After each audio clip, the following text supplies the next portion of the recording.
নিয়ে যায়। কিসিদো ইসিতা এক বিবাহিত ব্যক্তি। 1936 সালের বসন্তকাল, মনোরম পরিবেশ। এক রেস্তোরাঁয় প্রথম দেখা হয় তাদের। ঈশিতার বয়স ছিল, ঈশিতা ছিলেন 40-এর কাছাকাছি। এক এক্সপিরিয়েন্স, চার্মিং, সুশীল, ধনী ব্যক্তি। আর সাদা ছিলেন তরুণী, সুন্দরী বাট ইমোশনাল। প্রথম থেকেই তাদের মধ্যে তৈরি হয়েছিল এক ভীষণ কেমিস্ট্রি। তাদের কনভারসেশন, চোখের দৃষ্টি সব যেন সিনেমার মতো।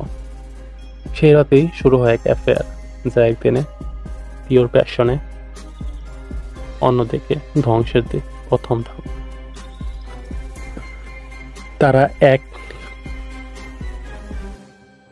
তারা একে অপরের মধ্যে হারিয়ে যায়। দুজনেই একে অপরের অ্যাডিকশনে পরিণত হয়। দিনের পর দিন হোটেলে, খাবার, মদ, ইনলেস লাভ।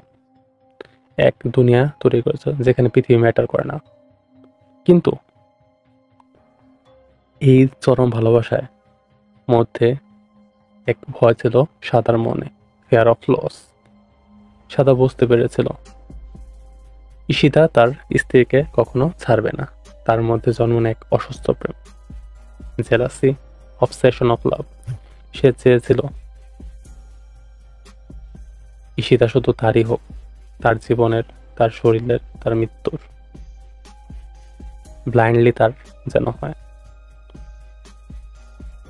টোকিওর ছোট্ট একটি রুমে দুজন শেষবারের মতো একসাথে ছিল।